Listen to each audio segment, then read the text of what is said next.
न्यायालयाने आज जो निकाल दिलेला आहे तो सर्व साक्ष पुराव्याच्या आधारे दिलेला आहे. तो सर्व गोष्टीचं संकलन करून दिलेला आहे आणि मुख्यतः हा गुन्हा जो करण्यात आला त्या गुन्ह्याचे खरे जे सूत्रधार आहेत यांना बाजूला ठेवून राजकीय दृष्टी डॉक्टर साहेबांना त्रास देण्यासाठी हा यंत्रणेचा वापर करून राजकीय लोकांनी वापर करून हा खोटा खटला दाखल केला. नेमका कोर्टाने आज काय काय टिप्पणी केली, काय काय सांगितलं, थोडक्यात सांगा ना. माननीय न्यायालयाने प्रखरपणे सांगितलं की हा माफीचा साक्षीदार जो आहे पारसमल जैन ह्याच्यावरती कुठल्याही प्रकारे साक्ष ठेवता येत नाही. ह्याच्यामध्ये गोवण्यात आलेला आहे. ह्याच्याकडनं साक्ष करण्यात घेतली आहे. ह्यांनी वेळोवेळी आपल्या तथाकथित कहाण्या हे बदलत आलेल्या आहे. प्रथमतः तो वेगळी कहाणी सांगतो. त्यांनी एवढंही क्लिअरली सांगितलं की मला 2009 मध्ये मला राकेश मारियाच्या सांगण्यावरनं आणि क्राईम ब्रांचच्या अधिकाऱ्यांनी खोट्या गुन्ह्यामध्ये मला गोवलं, त्याच्यामध्ये माझी बेदम मारहाण केली, मला टॉर्चर करण्यात आलं आणि त्या अनुषंगाने नंतर जेव्हा मी ह्याचा कबुली जबाब दिला किंवा मी ह्या गुन्ह्यामध्ये माझ्या कटाचा कबुली हे केलं त्यावेळी मला सगळ्या दृष्टिकोनातून माझी हे करण्यात आली असं त्यांनी प्रखरपणे सांगितलेलं आहे. आणि प्रथमतः त्याच्या ह्याच्यामध्ये हा खटला 2006चा हा गुन्हा आहे. ह्याच्यामध्ये आपल्याला पार्श्वभूमी सांगतो. 2006 मध्ये ही घटना घडली. 2006 मध्ये ह्याच्यामध्ये तपास कळंबोली पोलीस करत होती. कळंबोली पोलिसांनी 1.5 वर्ष तपास केला. त्याच्यानंतर हा तपास क्राईम ब्रांच नवी मुंबई यांच्याकडे वर्ग करण्यात आला. कुणाच्या सांगण्यावरनं करण्यात आला तर मयतच्या नातेवाईकाच्या सांगण्यावरनं करण्यात आला.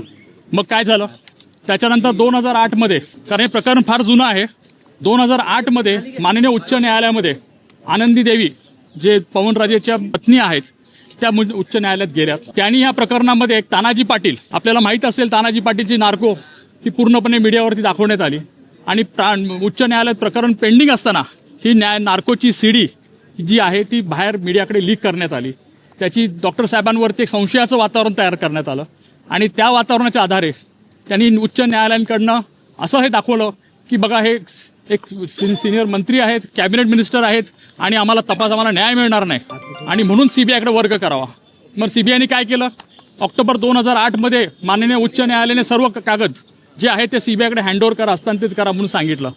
सीबीआयने 2009 पर्यंत काही केलं नाही. पण त्याच्या आधी सीबीआयकडे ही केस म्हणजे 2008 मध्ये ऑर्डर झाल्यानंतर सुद्धा मे 2009 मध्ये ही कहाणी फेब्रुवारी 2009 मध्ये सुरू होते. आनंदीबाई पुन्हा कोर्टात जाते, माननीय उच्च न्यायालयात विनंती करते की ह्या प्रकरण अजून सीबीआय याच्यामध्ये करत नाहीये, कारण त्यांना तोपर्यंत कुठलाही पुरावा, कुठलाही सुराग, कुठलाही तथाकथित डॉक्टर साहेबांपर्यंत जोडता येत नव्हतं. मुख्यतः राकेश मारियाच्या क्राईम ब्रांचने जेव्हा राकेश मारिया जॉईंट सीपी होते आणि राकेश मारियांना साक्षीदार म्हणून तपासण्यात आलं तर राकेश मारियाने ह्या जैनला मी ओळखत नाही आणि जैनला फक्त त्यांनी एवढं सांगितलं की माझ्या अधिकाऱ्याने 3-4 गुन्ह्यामध्ये त्याचा ताबा घेतला.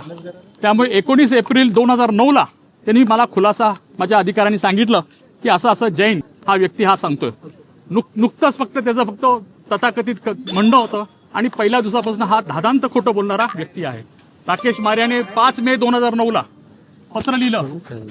Rakesh Maria joint CP crime होते तर त्यांनी कमिशनरला न कळवता, होम मिनिस्टरला न कळवता, मुख्यमंत्र्यांना न कळवता हे पत्र राकेश मारियाने डायरेक्टली सीबीआयला पत्र लिहिलं. त्याचा काही संबंध नसताना राकेश मारियाने का हस्तक्षेप केला त्याचं कारण समोर आली पाहिजे, त्याची चौकशी झाली पाहिजे. राकेश मारियाने हे पत्र सीबीआय दिलं आणि सांगितलं की आम्हाला ह्या गुन्ह्यामध्ये हा एक आरोपी सापडलेला आहे आणि आम्हाला ह्या आरोपीने हा कबुली जबाब दिलेला आहे. राकेश मारियाची जर आपण साक्ष पाहिली कोर्टासमोर तर कुठल्याही प्रकारे स्टेशन डायरीला एंट्री नाही. छोटी गोष्ट पोलीस यंत्रणेमध्ये स्टेशन डायरीला नोंद होते. स्टेशन डायरीला जर अशा प्रकारे एखाद्या गंभीर गुन्ह्याचं स्वरूप जर दिलं गेलं असेल तर ती स्टेशन डायरीला नोंद असायला पाहिजे होती. राकेश मारियाने हे मान्य केलं की बाबा मी ती स्टेशन डायरी पाहिली नाही, कुठलेही कागद पाहिले नाही आणि ह्या जैन नावाच्या व्यक्तीला मी तुमच्याकडे हस्तांतरित करत आहे आणि तुम्ही लवकरात लवकर ह्याचा ताबा घ्यावा. त्यावेळी जैन अर्थरोड जेलमध्ये होता. 5 मे 2009ला हे पत्र गेल्यानंतर सीबीआयचे अधिकारी काही करत नाहीत. सीबीआयच्या आयोने कोर्टासमोर जबाब दिलेला आहे की आम्ही जाऊन सहज चौकशी केली कुठे अर्थरोड जेलला, या जैनला चौकशी केली आणि जैनला आम्ही सांगितलं अरे बाबा आम्ही आलो नाही 22 तारखेपर्यंत किंवा 25 तारखेपर्यंत, तर तू तुझ्या जामिनासाठी जा. जैननी मारियावरती हाही आरोप केला की मारियाने सांगितलं तुला सगळं मिळेल, फक्त जामिनासाठी तू अर्ज करायचा नाही. कुठल्या गुन्ह्यात तर क्राईम ब्रांचच्या गुन्ह्यात. आणि कुठले गुन्हे होते ते पाकिटमारचे, चोरीचे, खोट्या वेपनचे असे काही गुन्हे त्यांनी दाखवले होते फक्त त्याचा ताबा ठेवण्यासाठी. आणि फेब्रुवारी 2009 पासून ह्याच्यावरती माननीय न्यायालयाने हे पूर्णपणे स्पष्टीकरण दिलेलं आहे की जैन जेव्हा म्हणतोय की 8 फेब्रुवारी 2009 पासून ते 25/2 पर्यंत माझा बेकायदेशीर ताबा ठेवण्यात आला, मला टॉर्चर करण्यात आलं, मला मारण्यात आलं, त्या अधिकाऱ्यांची नावं घेतो, पण सीबीआयने एकाही अधिकाऱ्याच्या किंवा क्राईम ब्रांचच्या ह्या तपासाबद्दल कुठली चौकशी केली नाही. त्याच्याबद्दल प्रश्न उद्भवतात की का चौकशी करण्यात आली नाही, काय घाई होती त्यांना. आणि फक्त जैनला सीबीआयने 25 मेला म्हणजे 25 मेला कोर्टात त्यांनी अर्ज केला. सो 5 मे पासून 25 मे पर्यंत सीबीआय का थांबली, काय त्यांच्यासमोर हे होतं. 25 मेला कोर्टात पनवेलच्या कोर्टात ताबा घेतला आणि 27 मेला त्यांना ताबा मिळाला अर्थरोड जेलमधनं आणि मग त्याला 29 मेला न्यायालयासमोर नेलं. आमचं पहिल्यापासून म्हणणं होतं की बाबा न्यायालयाकडे पोलीस कस्टडीमध्ये असताना तो कायदाच आहे की कुठल्याही प्रकारचं कबुली जबाब होत नाही. न्यायालयीन म्हणजे पोलीस कस्टडीमध्ये असताना न्यायालयाचं ते प्रथम हे आहे, कर्तव्य आहे की त्याला न्यायिक कस्टडीमध्ये ठेवा, त्याला वेळ द्या, त्याला रिफ्लेक्शनचा टाइम द्या आणि ती सगळी प्रोसिजर जी 164 खाली आहे CRPC ती सर्व अवलंबण्यात यावी. पण असं काही करण्यात आलं नाही. मग ह्याच्यामध्ये जसं न्यायालयाने सांगितलेलं आहे आणि जे रेकॉर्डवर आहे त्याच्या कबुली जबाबमध्ये काही एक उल्लेख नाही. डॉक्टर साहेबांचा उल्लेख नाही, डॉक्टर साहेबांच्या बद्दल उल्लेख नाही किंवा त्यांना भेटल्याचा उल्लेख नाही. मग हा काय करतो, हा म्हणजे त्याच्यानंतर त्याच्या कबुली जबाबानंतर 29 मेला आहे त्याचा कबुली जबाब जो काय घेतलेला आहे तो डिफेक्टिव्ह आहे हे न्यायालयाने त्याचं स्पष्टीकरण केलेलं आहे. पण नुसतं त्याच्यावर नाही तर त्याला 2 दिवसामध्ये त्याच्या कबुली जबाबावर सगळ्या आरोपींना अटक होते, प्रामुख्याने डॉक्टर साहेबांना. आणि अटक करणे हाच एक त्यांचा उद्देश होता, हाच एक त्यांचा मुद्दा होता. त्यांना तिथेच डॅमेज करायचं होतं डॉक्टर साहेबांना. कारण तुम्हाला माहिती असेल मे 2009 मध्ये डॉक्टर साहेब लोकसभेचे खासदार म्हणून निवडणूक लढले, निवडून आले आणि केंद्रामध्ये मंत्री होणार होते. तर त्यांना कुठेतरी थांबवण्यासाठी त्यांच्यासाठी ह्या सगळ्या गोष्टी करण्यात आल्या. आणि मग त्यांचं त्या प्रकारे हे केलं. तपासामध्ये त्याच्यानंतर त्यांनी तपास सुरू केला म्हणजे तथाकथित गाडीचं दाखवलं, गाडीची रिकव्हरी दाखवली, तुम्हाला हॉटेलच्या एंट्र्या दाखवल्या, त्या सगळ्या कोर्टाने ग्राह्य धरल्या नाहीत.